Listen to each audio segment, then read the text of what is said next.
We have Ulrich Gleiter joining us from France, although it's hard to tell where he is because he's been all over Europe this year. Poor Ulrich. Oh my gosh, what a guy. Life of Riley.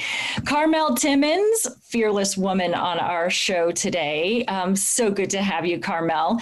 One of our absolute always crowd favorites and one of the only pencil artists we have in the show. Jay Moore, who basically lives in my backyard, just down in Parker, and an old dear friend of mine, first time in the show. So super glad to have Jay with us. And David Griffin. You know what? I'm going to start with David Griffin. David Griffin, oh, my friend. Hello. How are you? I'm great, Rose. Thank you for doing this. And hello to everyone. I can't see you, but I know you're there. Looking forward to the conversation. So David, in case you can't tell, is from Texas. From the accent, but he's just moved to Colorado. Yes. Yes, we moved about a month ago. Still moving stuff in as we speak. We're getting deliveries as we speak, in fact. But we've been here. We found the place in October. The game changer was it has a big studio that I'm in. It's about twice as big as the studio in Dallas. It's got 30-foot ceilings and north light and all the things that I always wanted in a studio. Wow. And it's in Colorado. It's in Colorado. We're in Curator, just west of Edwards. Perfect.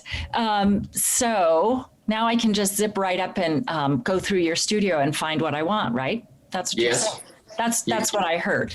We're here and we're open not 24 hours. We may be open 12 hours a day. So David was our featured artist for this year. And when COVID hit, David and I had a conversation with Krista and my advisory committee, and we realized that David wasn't going to get the featured artist treatment, which is when you walk into the show, the featured artist gets the whole front room, basically the whole entranceway. And they also get to put in as many pieces as they want. And it's really something that over the years has been something I really enjoy because we get to take a little bit of a deep dive into that artist's work. Last year was Sophie, for example, Sophie Brown. I went to her studio several times and we had brought in some really big pieces and we had some drawings and hang on one second. So she had etchings, she had drawings, she had paintings. And we really did take, as I was saying, a deep dive into what Sophie was doing right now. And it was a lot of fun. And I think it's a way that for our patrons, you can get to know an artist artistically a little bit better. So we were going to do that with David. And COVID hit, and I really felt, and I talked to David too about this, that I just wanted to put it on hold and give you that opportunity that all the other featured artists have. So David will be our 2022 featured artist, so a year from January. Here's the thing, David, I have to tell you. This painting that is on the easel right now, I want this in the collection really badly. And I'm Well, I know you gave me chances, and I had gotten two of the three paintings when we decided to postpone this wonderful opportunity for me. This was one of the paintings. In fact, this was the main painting that I was going to present for that purpose. So I don't know what I'll do for an encore, but I'll come up with something with your help. Well, I don't think you need my help. You Okay. you are always just bringing it, and surprising me. And I love this in our Coors show artists is the evolution in the work. And Jay, for those of you who have not yet met Jay, I can tell you hands down, there's been this same wonderful evolution in his work that we're going to talk about throughout today. I think this is a great crew of artists to talk about evolution. And when David first started with the show, you were moving away from illustration. I've said this before, I love illustrators. You were moving away from illustration, but your work was a little more illustrative. And now what you've been embracing is a lot more of the landscape. There's a lot more mood and emotion in the work. Yeah. And I would love to talk to you about that. And so I'm going to screen share right now this particular painting, and let's talk about it. This is Thunderstruck, right? Yeah, that's right, Thunderstruck. And my journey has taken me a lot of places, and from the illustration days and the people that I got to be around, Bernie Fuchs and Mark English and Bart Forbes. And they all encouraged me to learn how to tell a story with color, have a visual vocabulary that would speak with value and edge and mood and drama. Mm-hmm. And it's ironic that this particular painting is really germinated out of my memory. I grew up in Lubbock, Texas, the flattest place in the world. Is so flat that they say on Wednesday you can look to the west or to the east and you'll see Friday coming.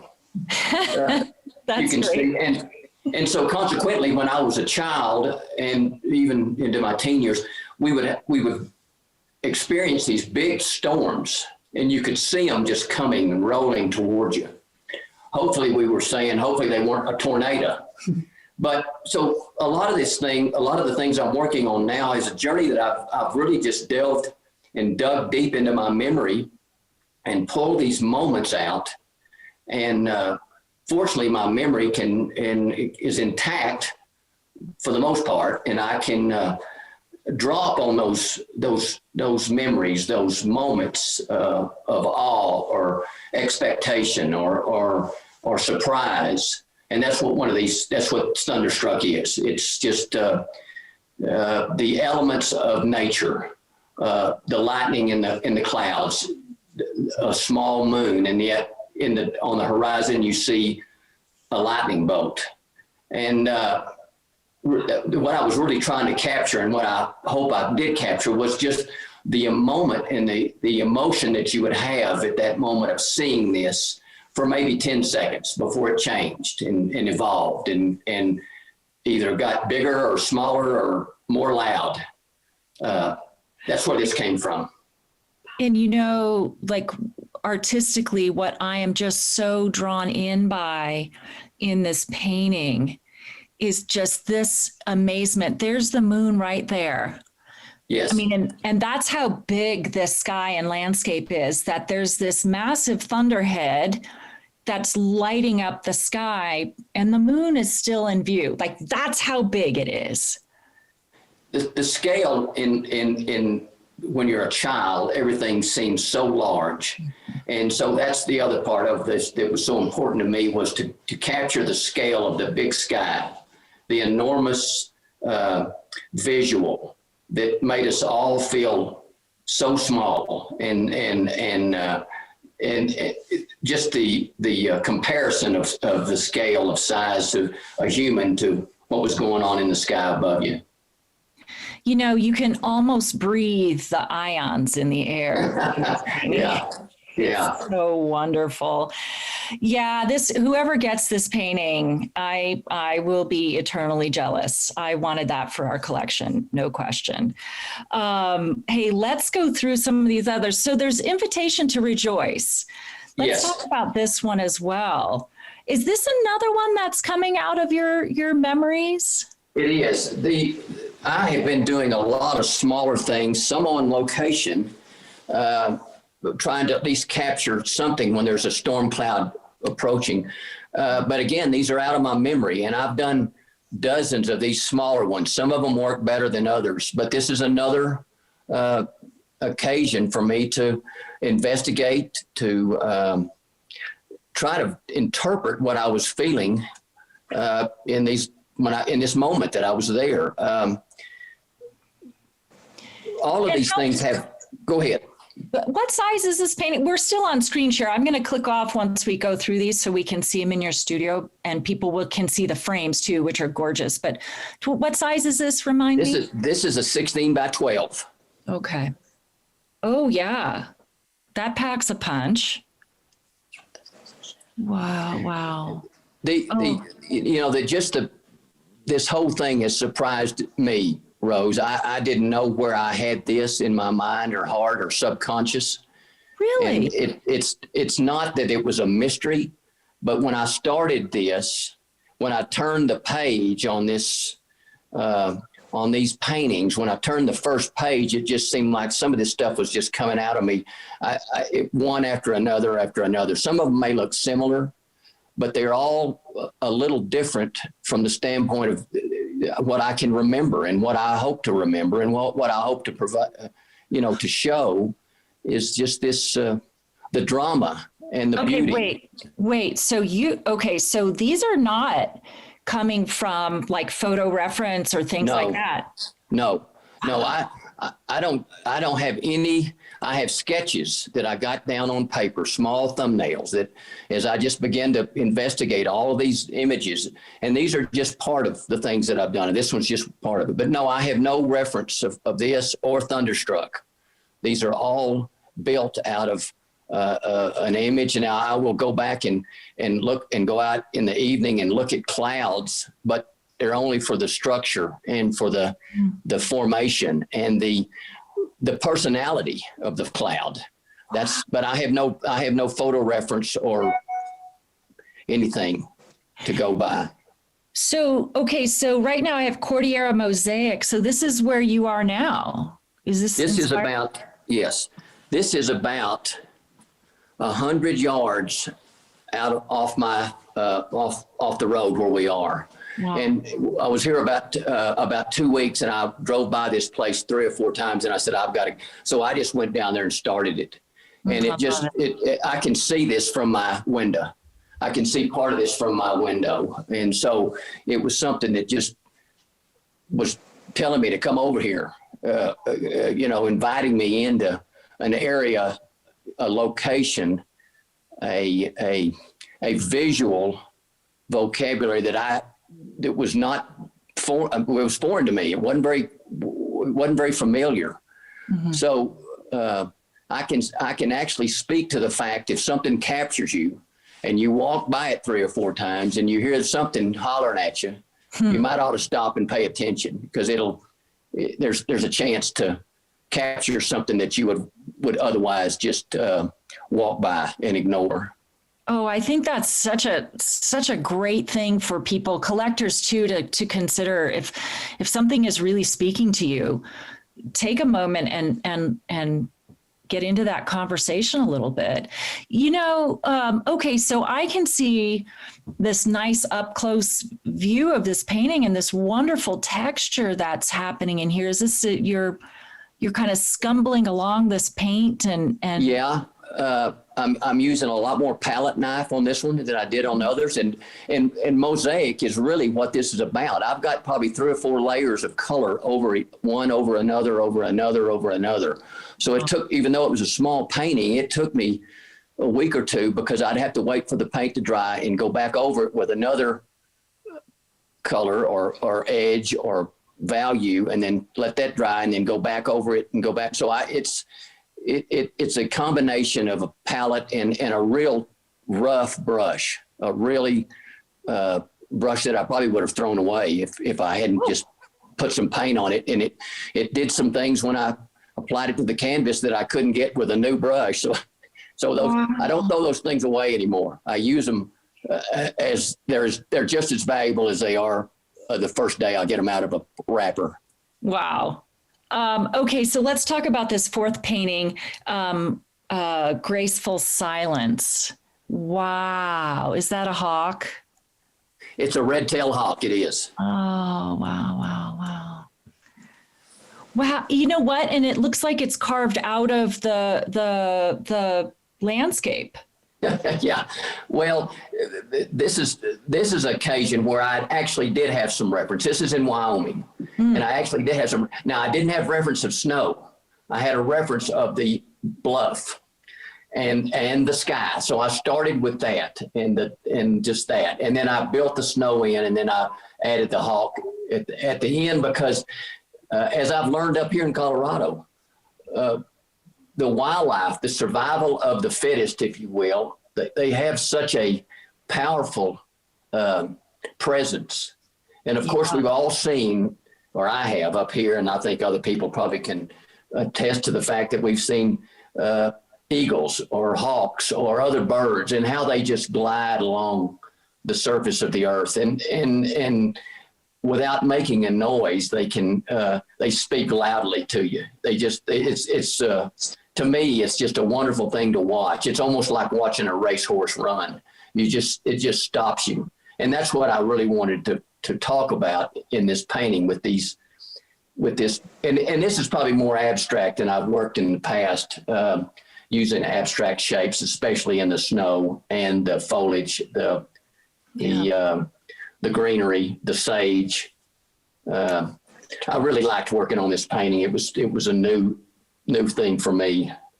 Well, David, I have to say, this shift in you and in your work, and taking it to a more internal level is just phenomenal. It's just really sings to my heart.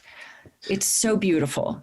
Well, I think, these are all, and I think all of us can speak to this. These are all self-portraits of where we are, where I am. It doesn't have my hair color or my eyes or the shape of my nose or chin, but there's a characteristic that I think comes out in everyone's paintings. And this is one of those occasions where this is a self-portrait of where I was when I saw this and what I wanted to say about it. And I think it's impossible not to have your personality, your character come through. And we all are following what we think are worthy causes of a noble cause. And when we do that, when I do that, it takes on a life of its own. As these things are finished, they seem to work, and some work better than others. What's interesting is the viewer doesn't see the struggle. It may look like it's an easy painting to produce, but they don't see the struggle of where it was from a sketch to the finished product. So there's a little bit of anxiousness, angst in the middle of these, and then finally you get to a part where you can say, that's it. I've said what I can say, and I leave it. Oh, beautifully said. That's wonderful. Okay, David, go nowhere. I'm going to put the spotlight on Karmel Timmons. Hello. Thank you, David. We're coming back to you, though. So thank you, Rose. Go nowhere. And by the way, David, Gary Schonbacher types, love the pinks and blues and yellows in the cloud. Exactly. Me too. Yeah. Exactly. And they're all there when you really, really, really look. Yeah, they are. Yeah. Yeah. Karmel, calling in from your new digs in northern Wyoming. Yes. You love it. Good. So Karmel, truly, you have been hands down one of our crowd favorites for years. You've won the People's Choice Award numerous times for your work. And, I think you really speak to such a broad reach of people who come through the National Western. And I know, I keep bemoaning the fact that I don't get to see and touch and move this art around and hang a show.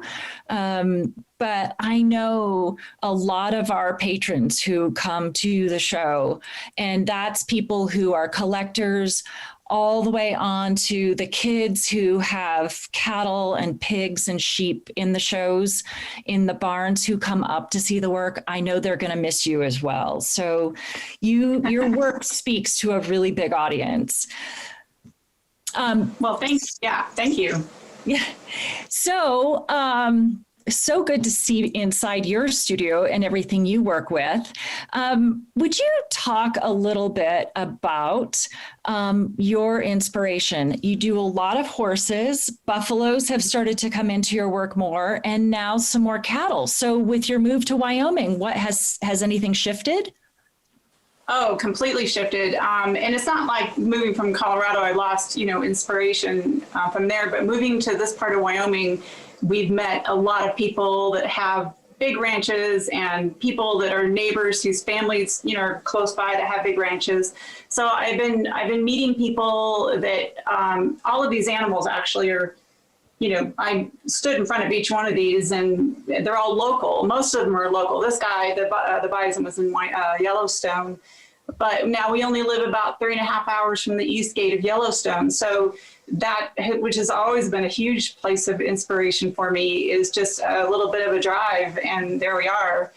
And she's one of my favorites, actually. She's a cow bison that who posed for me for probably 20 minutes. It was the greatest thing. So, really? And yeah, she a lot of bison, you're either, you got to stay away. You got to not be one of those people, and you got to be respectful. But I just happened to be in a good spot, and she just was, comfortable enough with me. And believe me, I have a big lens.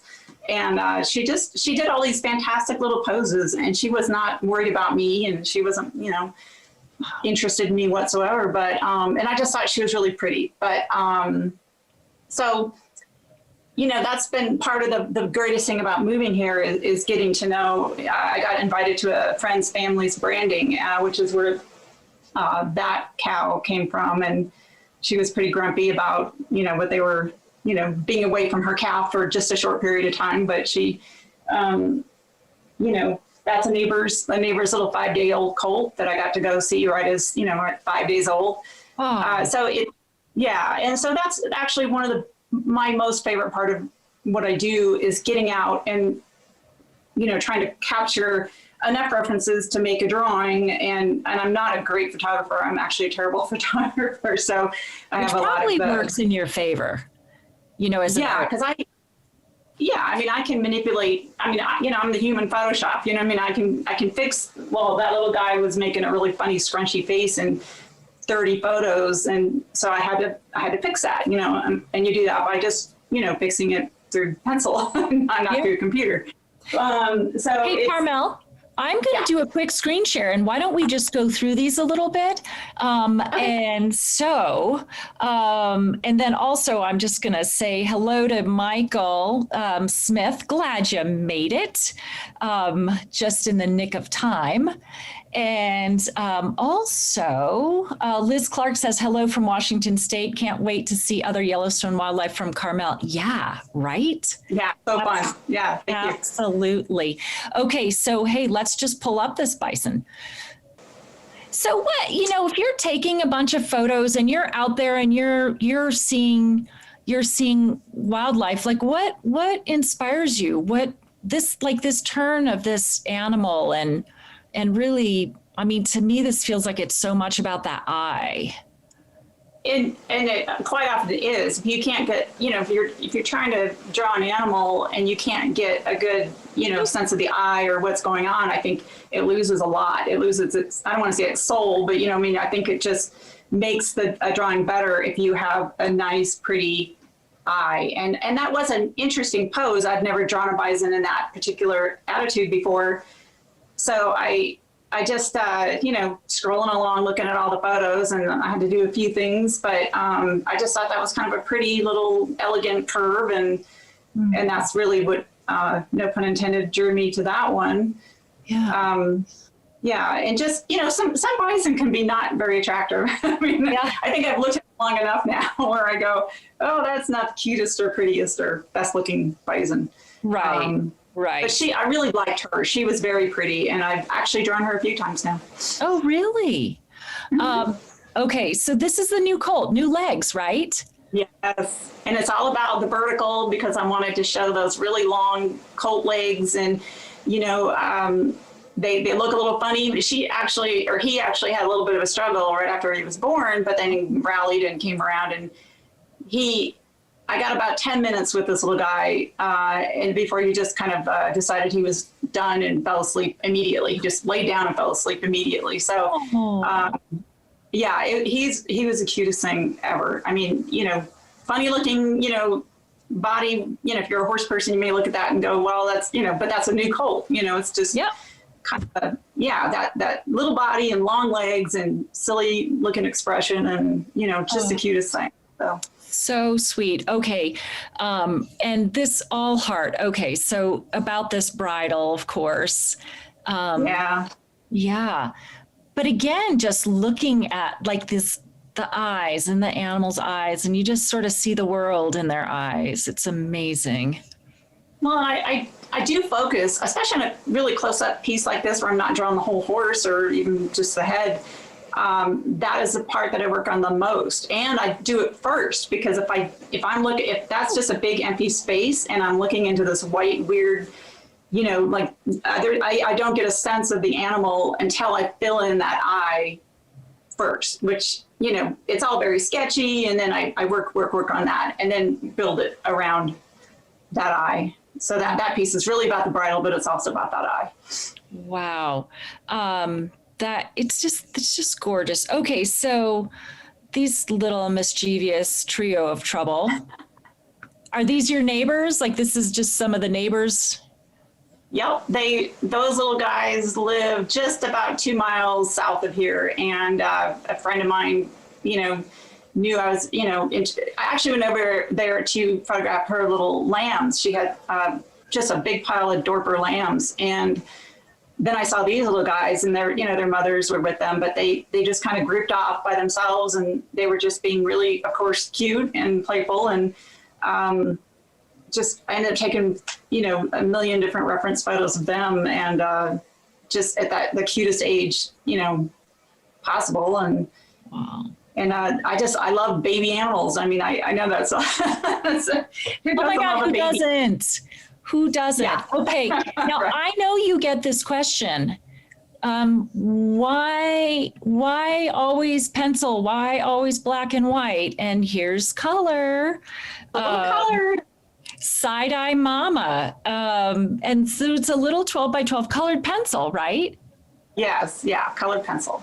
And just because, it's time to sort of jump into that world, a little bit of challenge. I'm having fun with it. Sometimes I have no idea what I'm doing. It's really not that much different than just drawing with a pencil. It's just now you have one extra thing to think about, which is color. Yeah. And that's a little bit, that one's not that colorful. It's not like I'm, doing anything crazy, but I really do enjoy that. And I do enjoy trying to figure out what colors should go in there. It sounds a little basic, but for looking at something for black and white for going on 20 years, it's definitely been a little bit more of a challenge. I love it. Go ahead. No, I was just going to say it's interesting because sometimes artists will say, "Oh, I'm in a bit of a rut," or and something that often shakes an artist out of it is just doing a completely different medium, and not that you're in a rut, but I can just see how that just adding color to your work is sort of a gateway to the new, something new coming up. So I'm kind of excited to see what comes out of this. Well, me too. And I've been painting, and I have a room in my studio over there. I call it Failure Corner right now because I've never actually completed an actual something I'd ever want to show anybody, but I will get there eventually. And I feel like working on colored pencil, and I've been doing a lot of pastel, has been a nice transition to hopefully going into oil, and which I really do enjoy. And it's just been a huge, I have to do it in sort of my spare time, which is hilarious, but it's, it is a great challenge for me. And, it's something I wanted to do for a very long time. Okay. Just that you call it Failure Corner. That's amazing. I love it. Michael Peel says hi to Karmel from Carol and Michael in Utah.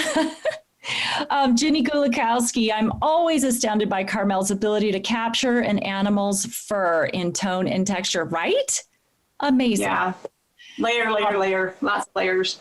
Lots of layers, lots of careful thought, I'm sure. And Blake Welch, always a joy to see your beautiful drawings. Yeah. Thank you. Okay, Karmel, go nowhere. Nope. Jay Moore. I am turning the spotlight on you. Hi, Jay. Hi, Rose. It's great to be here. So Jay and I, we must go back 30 years. More. Yeah. So I met Jay through Kwong Ho, and you and Kwong, when I met you, were studio mates, and you were doing illustration. Yep. And over the years, like a lot of illustrators, like David Griffin on this, on our little Zoom today, and many others, you slowly made the transition. And I think it's that kind of thing where what I always say about illustrators, you meet deadlines, yay, but you also draw, design, know color, all of this stuff. It's just this toolbox that you have that I think a lot of artists, maybe because of they didn't have the same pressure cooker situation in their lives, that some of that isn't as ingrained in them. I don't know. What do you think? Well, you go to art school and you learn the basics of design and color, and then I think you're forced to solve problems as an illustrator. Sometimes people think of it as doing what other people tell you to do, but it's really more like a challenge. Like as an illustrator, it's like, okay, we need this implemented, and we need this, and we need that, and we need it in a week. So it really forces you to come up with a solution. So when I do a painting, I kind of try to, make it even, that much better or that much better, kind of almost like I would an illustration, like I'm pleasing a client, except I'm pleasing myself. Like, how could I really wow them with this illustration or with this painting? Oh, I love that, because that's really it, right? I mean, if you're pleasing yourself and you're putting yourself in, because I think David Griffin just hit the nail on the head. These are all self-portraits in a lot of ways, right? So that goes hand in hand with it. Now, Jay, for those of you who have not had the pleasure of meeting Jay is the ultimate outdoors guy. You grew up everything outdoors, right? Fishing, and were you hunting, hiking, like just lost in the woods? You're that guy, right? Yep. Yeah, I grew up in Evergreen, and my brothers were on the Alpine Rescue Team, and I would wade Bear Creek in Evergreen and fly fish every day. And I spent lots of nights under the stars. And when I first started out as a plein air painter, I would just go to the end of a dirt road and paint the sunset, and then throw my sleeping bag out, and I would catch a fish in the river. And if I caught a fish, I had dinner. If I didn't, I didn't. And wake up and keep fishing keep painting the next morning. So wow. Pretty cool outdoors, yeah. Wow. And I think that shows in your work. I think to me, in my mind, what shows in your work, and I'm going to do a screen share here in a sec, but is that complete comfort and ease out in nature. In fact, you might be more comfortable out in nature than you are inside. Maybe I said that once before, and it might be true. I mean, yep. Has your work, I feel like your work has shifted in that you are really bringing the outdoors into your studio. And in fact, this big painting, I'm going to screen share the first of many with our audience here so they can see it a little more up close. But this is a large painting, 3648. So again, like, you are bringing the outdoors into your studio in this. And I'm wondering, how do you accomplish that? Well, when I made the bridge from Illustrator to easel painter, I spent 5 years just totally out in the woods. So painting, I didn't do any studio painting for 5 years. And that practice of doing hundreds of paintings a year, you learn to anticipate what the lighting's going to look like. You learn to anticipate what the seasons are going to be. What if there's going to be wind coming in the next day, what that's going to do. So, with all of that experience, now I can take reference from field studies and photograph and sketches and try to bring it even though it's done in the studio, I try to make it feel like it was painted, on location. And sometimes I'll do a little conceptual sketch and I'll put it next to my plein airs, and I kind of forget which one was a plein air painting and which one was conceptualized in the studio. Oh, really? Really? Well, okay. So I'm loving this painting too, because this is a dad and his kid going out with the horses. Yeah. So this is I wanted this sort of grand scene of, that's Chair Mountain. This is the Crystal River. I had to hike, a ways to get this vantage point, but it just felt empty. And so I thought, well, maybe I could have some, horses walking through the water. And then I thought, well, that's not a real complete story. Whose horses are they? Are they on the loose? Are they wild horses? So it needed a little bit more. And then I thought, I did a rendering of the dad with the son playing in the water. And I thought, well, that's a little too cutesy. The story's not quite formulated. It has to be personal to me. I have to be able to relate to it. And so this one's called The First of Many, because this is a father who's taken his young son out on their adventure for the first time. And he got a new horse. So the son is kind of patting the neck of the horse. He's just getting to know this horse. And the dad is a seasoned cowboy. He's, an outdoorsman, an outfitter, whatever. And so he knows this area. He's kind of like taking the son to, his favorite spots. And so, the son is kind of in his heaven. And when I was first, young, my dad didn't take me out, but my older brother did. And I still remember that first time out with him, the first camping trip. And so I have two sons when they were younger. One, I took fly fishing for the first time when he was 2 years old. I remember he was in a car seat on the way up there. And we've been fly fishing many, many, many times, since, and now he's 23. And I have another son he's my road trip buddy. So we would go on road trips together to get painting reference and to deliver paintings. And so from when he was really little, we'd take these week-long road trips. So that's sort of the concept, with me, the first trip of many together as a father and a son. I mean, this father and this son will continue to take adventures like this, until the father's 80 years old, so, but it's that very first trip that, has a special do Wow. So one of your sons is helping with the camera work today. Do either of your boys, do they paint? Are they? No, they did when they were younger. I mean, they're both very creative. I think they're both into kind of video production and photography and that kind of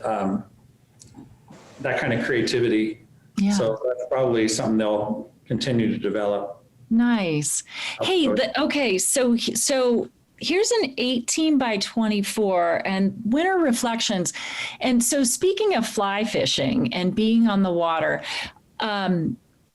it's so amazing to me that the artists who actually fish or love, the experience on the water, their take on water scenes like this one just has that extra intimacy to it. And I'm wondering if you would talk about this one in particular, where it's from and about the day and these wonderful reflections. That water's so clear you can see right into it. Oh, thank you. So this is the Blue River up outside of Silverthorne along Highway 9 toward Kremling. And the day started, this is a day in March along the river, and it was about 7 degrees when I got there. So the river was really slushy. It just looked all opaque. And then as you wait, the sun slowly warms it up until all the slush melts.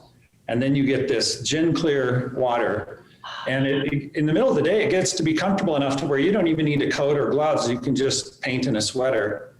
And I'm still trying, I'm trying to make the next water painting better than the one before and better than the one before. I'm still trying to get the, every little nuance to make your eye convinced that that's a reflection, or convinced that not only that that's water, but, how deep is the water? How fast is it flowing?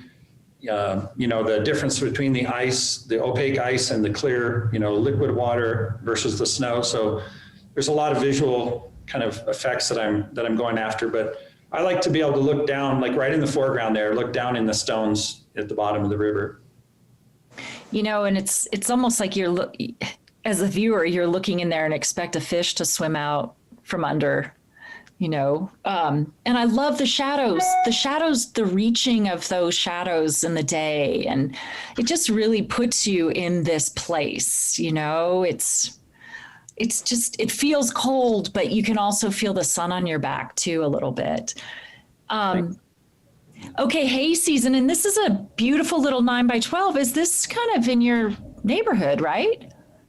Yeah, this is just right down the street from the studio here, a couple miles down the road. My wife called me, I was painting, and she said, "You got to come and see these hay bales." And I'm like, "Well, I'm in the middle of a painting." And she's like, "No, you got to come see them." And the thing about hay bales is the farmers, ranchers, they pick them up pretty quickly after they cut them.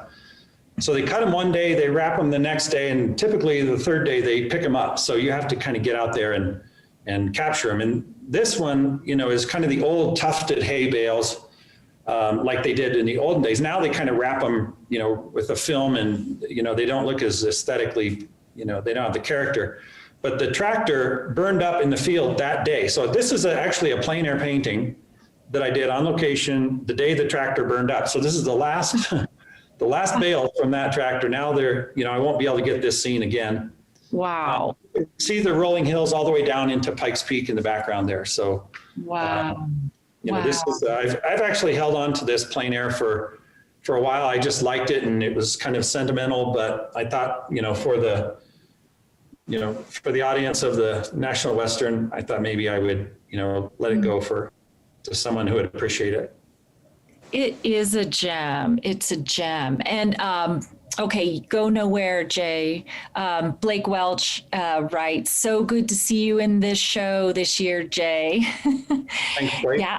Yeah, really is. Okay, so Ulrich Gleiter calling in from France. Hi, Ulrich. Hi, Rose, and hi to everybody who's watching. Thank you. So, it was kind of fun trying to schedule you. We didn't know where you were going to be. I didn't know either when we were picking that date, but back then I thought I would have been in Germany, but I didn't even get to Germany, and I just went back from Portugal, and I stayed in France along the way. Oh, yeah. So Germany's still in lockdown, right? They just went. Yeah. They just went as of Wednesday. So for those of you who have not had the opportunity to meet Ulrich, when he comes, you fly into the Coors show. I'm always amazed. It's so wonderful to have you at the show and to meet people and come to the U.S. But Ulrich is German and studied art in Russia. And why did you decide to do that? What motivated you? Well, so I did my undergraduate studies in Dresden, in Germany. And the beginning, when I came to art, when I came to painting, I was always fascinated by this impressionist manner, painting figures, landscapes. And there weren't just so many schools already at that time in Germany where you could which would have that kind of curriculum. But undergraduate years were good, but then I looked for other places, other schools around Europe. At the end of the day, it turned out that I did a trip to visiting those student year exams in Moscow and in St. Petersburg at the school, and I was really fascinated just by that rigorous academic training yeah, which was just like unlike anything that I'd seen, you know. And I did decide, of course. I mean, it meant learning Russian, and because I'm from Western Germany, so we didn't learn a word of Russian, and everything. It was like really reinventing your life. You know, by the day that I would go there, everything would be different. So I went there first as a semester exchange thing, but at the end of the day, I understood. I mean, for my path as a painter, with you know, to get a good foundation with Impressionist. All this technique, the drawing and everything, I have to do it. And it later turned out that it became like home for 10 years. I mean, in St. Petersburg. And just because the schooling, it is just 10, you know, 6 days a week, and 2 hours in the morning drawing, 3 hours painting, 2 hours drawing, and 2 hours drawing. So from like 9:30 until 7. And Saturday was only painting, but and you know, multi-day poses over 2 weeks, 3 weeks, working on one pose. The model would always sit the same way.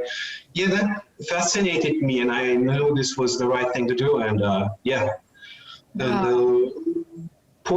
landscape painting, which I always loved, and this plein air painting, it wasn't really taught in school, but it of course worked very well together. And I often just,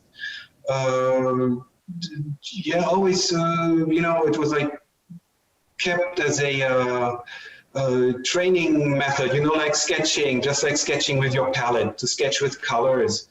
And just sometimes on the way home from school, I often had an easel with me and a canvas, and just painted like small souvenirs of the city, because I knew one day I would not live there anymore. And from that, this plein air enthusiasm began more and more and more. And this is how we met in the States. Yeah, it is. Yes, that's 9 years ago. That's right. 9 years ago.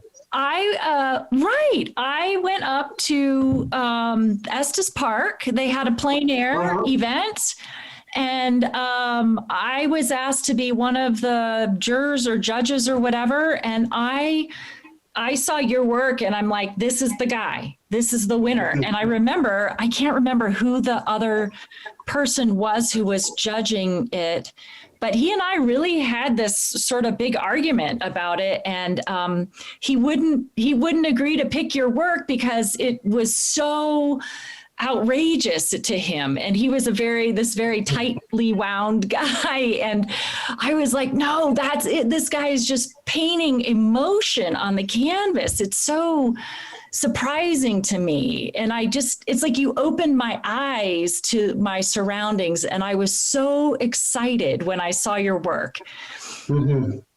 So then, of course, I had to invite you to the Coors show because, and you've always been, I mean, you've been such a popular artist. I mean, I go to collectors' homes and there's their Ulrich Gleiter painting, or 3 or 4. Yes. Of course, it's a shame this year that I can't come, but next year is going to work out. Next year. Okay, so Ulrich, because you're traveling everywhere, you only have 2 paintings with you. I'm going to screen share again right here, and I'm just going to dive into the work. And this is the one that is right behind you, I think. Exactly. Yeah. Yeah. Winter sun. Wait. No. Before the first leaves.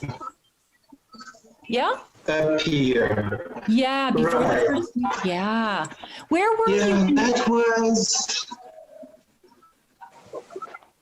Yeah. Where were you when you? Southern Finland. In like April.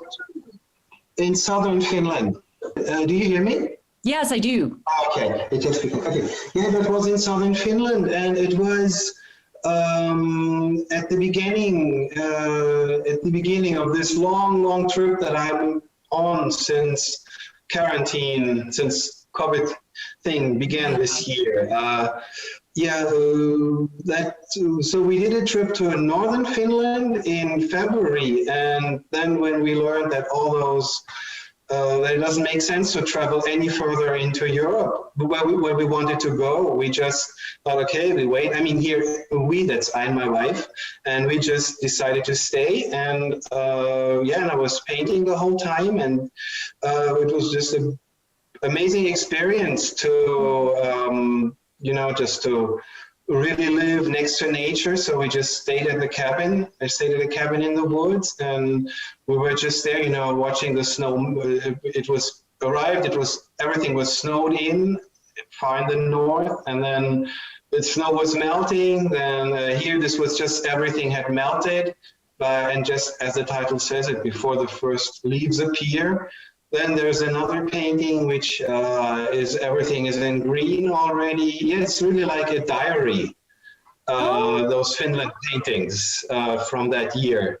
Hey, so I'll click over to that one. I think you're talking about On a Day in Spring by the Creek is the one. So I really want to just take a moment before we move. Sure. But just to talk about the swirls of texture and the thick paint, I think you can see some of this just great, luscious, thick paint. And then these just where the canvas is peeking through too. Would you talk about, to me, it just feels so fearless, almost just reckless, just throwing this paint on there. And I'm going to just zoom out a little bit on this one so maybe you can see it. Nope, too far. So you can kind of see this composition. But would you talk about that? Because I've seen photos of you. You're just like half the paint is on you. You're covered in paint. Well, actually, I'm a very slow painter. But I would go to a spot a lot of times. I don't know what means a lot, of course, but say at least 10 times. And add a little bit more, take it home, take something off. And of course, with a scene like this, which is just playing with those hard shadows that are falling from some trees in the foreground that we don't even see. This is just like something which happens within like 20 minutes, When you come 20 minutes earlier, it won't be there. If you come 20 minutes behind, it won't be there. So a painting like this just really keeps a lot of days occupied because you have to wait for that moment, for when there's bright sunlight, when there is this, and at this time of the day. And of course, you have got this, then there's also the issue that, when you start, it'll be different, but, nature is just changing so fast. Afterwards, there will be already, leaves will start, or that green or that brown grass will have already turned green because, 2 weeks changes a lot. But of course, it is really like catching, like some 20 minutes of a day under daylight, but just when shadows and light falls in this way. But then, of course, you paint a lot of time for an hour, 2, 3, sometimes on the spot, and just try to work towards this and take it home. And even don't watch nature, but take it home and then keep going to this moment, what fascinated you, what made you want to paint this painting. And Sure. So in the work, so now I've pulled up On a Day in Spring by the Creek, and this is this same place or in? No, it's Finland. Close. Yeah, it is very close. Like just a few 5 minutes by walking. Just another. It was all around our cabin. Those sites. Wow, and it's just bursting with color. That purple in the water and all that color, it's amazing. You know what? And I think this is this thinking that, or this way of seeing this explosion of brushwork, that even if you compared David Griffin's work and Jay's work and put it next to Ulrich's work, all painting are these abstract brushstrokes next to each other. And Ulrich's are just so expansive in a way, and just more of him, I guess, is a way, if we're talking about painting as self-portrait. Right, painting as a self-portrait, and also painting. Well, I wouldn't know if I would agree with my case with self-portraits. I was thinking about this the whole time after David brought it up. More like, it's more like how I feel in that moment. I mean, I'm more showing more how I feel in that moment. And that's like my goal in my painting. I would name it more like this. And also, I think it's a good sign, like when I look at back over the years, I come to a spot again and paint it again, that painting is not a formula, but it is just an expression of how you feel in that day, in that month of your life, in that phase of your life, that it is always expressing how you feel, who you are in that moment. And that this should come through in your painting. So a painting of the same scene painted another year should have a different mood, because this is what you're painting. Yeah. Would you talk to us about Winter Sunrise? And then I know all of you are there listening and thinking, wait, am I still looking at the Coors Western art exhibit and sale? So we'll chat about that in a second. But Winter Sunrise, where was this one? In northern Finland, Lapland. That was late February. Yeah, that was really cold. I just pulled up Fahrenheit Celsius, so something like -15. Oh my God. And yeah, of course, like that, painting has to be also very fast, because, you know, like just because there's the paint freezes. It just gets too stiff. But when sun comes out, and then I mean, all the blue shadows down there, they were gone, of course, because they were gone in a matter of half an hour. But I still really wanted to paint these things on the spot, get this feeling from those branches, from that environment. Although, like, it's none of those shadows and everything is gone already. But it still helps you when you're out there and sort of like breathe this air from the spot, and keep painting, and keep painting. Yeah. Well, okay. So now this one is from the West. It's from sketches, yes, from sketches from a trip a year ago. Into the US, yeah? Yeah, that is in the West, in northern Arizona. And then I did a piece from sketches at home. Wow. Yeah, I remember when you were in and you were I think you were just packing up, and last time you were here, maybe a year and a half ago, and I saw some of these paintings. They were just so wonderful, that the way you captured the feeling of the Western United States. It was really fun. Of course. Our plan was already to paint for the show this year, but COVID. Yeah. That year has been a special one. Yeah, that's putting it nicely, right? Okay, of course, I mean, I always say this, I can't believe it. It's 1 o'clock. And so I have a million more things to ask you all and talk to you all about, but we'll have to save it for another time. What I want to do is just kind of open up the microphones and say, do you have any questions for each other, questions or comments for each other? And as we're wrapping up here, I also want to remind everyone, you can see all the artwork on our website, CoorsWesternArt.com. And everything is up on hand bid for sale. So you can register through our website.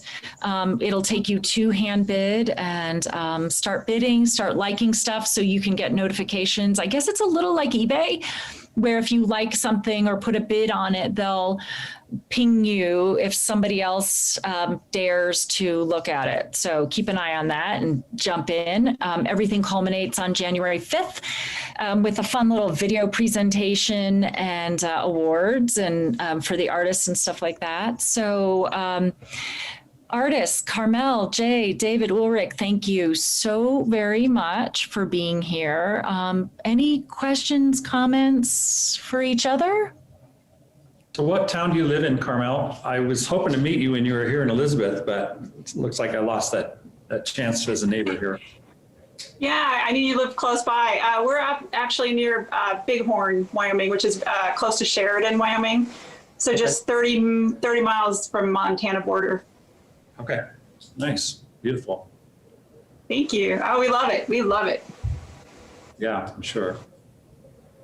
David, any parting words? Well, it's just I'm so grateful to get to see Uli and Karmel. I haven't met Paul, but it's not the same, and you too, Rose, it's not the same, but I've really enjoyed these. I've watched a number of the recordings, and they're all different, and they're all so interesting. So I think you may have found a alternate career in podcast and interviews, and so I'm grateful to be part of this. I love Karmel's work, I love Uli's work, and I really like Paul's work. And I'll as I get better acquainted with him, that'll be great too. And I look forward to that next year. Yeah, well, and when you meet him, call him Jay, because he prefers that to Paul. Yeah, excuse me. That is. I've done that a number of times. Excuse me, Jay. I know your name.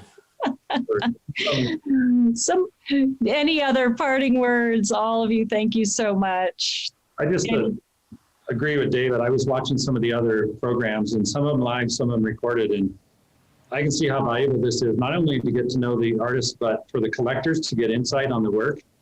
Is they don't get that normally in the conventional format. So this is something I think that everybody's really going to get a kick out of. Well, I am definitely going to continue these. So I'll start making some more announcements about that. But I will, in fact, I'll post for those of you who are in the audience and want to jump on or know about more of these. I'll post some more information coming up, and we'll put it on the Coors Show website. But I have to tell you, COVID really stinks, but this is a real bright spot for me, having this opportunity to get into your studios from the comfort of my studio and see you all. Any other final comments, my wonderful artists? Just thanks for doing all of this. Thank you, Rose. Thanks for having us on, Rose. Yep. Thank you. It's so wonderful to see you all. Thank you for taking the time. And I miss you guys. Love you. Yeah. 22, we'll be back. Okay. So go to Coors Show Coorsart.com and find us. And thank you all for participating, and love you guys. Take care. Thank you. Thank you, Rose. Thank you.